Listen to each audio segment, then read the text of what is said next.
The Delhi incident in December was absolutely horrific. It sent shockwaves throughout our company, and we will continue to take safety and security of our riders as our topmost priority. Before the ride, we have extensive background checks for all our driver partners. During the ride, we've enabled several features like a send status button. So you can alert your friends and family as to where exactly you're on the trip, and they can monitor your trip real time. We've got SOS buttons that can call the local police station directly.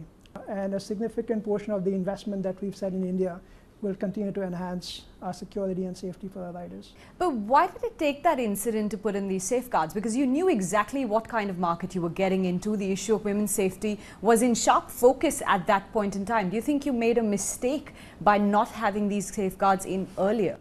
Many of the safeguards and a lot of these safeguards were in place at that time as well.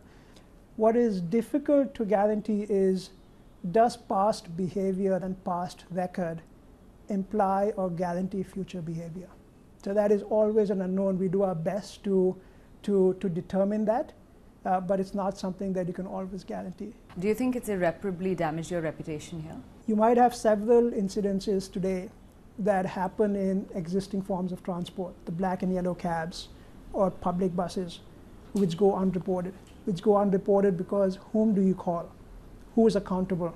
And how do you get a resolution? Our objective, one of the things that has come to light, is accountability for every ride that we take. And again, our objective is to make our rides as safe as possible. Yes, but you know, when you compare yourself to a black and yellow taxi or a public transport, you know, when somebody's using a service like Uber, they expect it to be safe. And that's the reason why they use it. So, you know, that's not a good enough excuse. As you think about some of the volumes of what we are talking about, you know, Uber, globally we do millions of rides a day. In the next 6 to 9 months, we expect to do more than 1 million rides per day in India alone. When you're talking about scales of that magnitude, safety takes a whole different magnitude and a whole different ballgame. Again, all I can say is safety is a topmost priority for us, and we will continue to ensure that we try and prevent any incidences from happening. The Delhi incident in December was absolutely horrific. It sent shockwaves throughout our company, and we will continue to take safety and security of our riders as our topmost priority. Before the ride, we have extensive background checks for all our driver partners. During the ride, we've enabled several features like a send status button. So you can alert your friends and family as to where exactly you're on the trip, and they can monitor your trip real time. We've got SOS buttons that can call the local police station directly. And a significant portion of the investment that we've set in India will continue to enhance our security and safety for our riders. But why did it take that incident to put in these safeguards? Because you knew exactly what kind of market you were getting into. The issue of women's safety was in sharp focus at that point in time. Do you think you made a mistake by not having these safeguards in earlier? Many of the safeguards and a lot of these safeguards were in place at that time as well.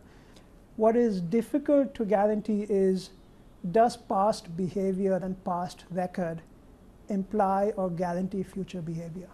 So that is always an unknown. We do our best to determine that, but it's not something that you can always guarantee. Do you think it's irreparably damaged your reputation here? You might have several incidences today that happen in existing forms of transport, the black and yellow cabs or public buses, which go unreported. Because whom do you call? Who is accountable? And how do you get a resolution? Our objective, one of the things that has come to light, is accountability for every ride that we take. And again, our objective is to make our rides as safe as possible. Yes, but you know, when you compare yourself to a black and yellow taxi or a public transport, you know, when somebody's using a service like Uber, they expect it to be safe. And that's the reason why they use it. So, you know, that's not a good enough excuse. As you think about some of the volumes of of what we are talking about. You know, Uber, globally, we do millions of rides a day. You know, in the next 6 to 9 months, we expect to do more than 1 million rides per day in India alone. When you're talking about scales of that magnitude, safety takes a whole different, magnitude and a whole different ballgame. Again, all I can say is safety is a topmost priority for us, and we will continue to ensure that we try and prevent any incidences from happening.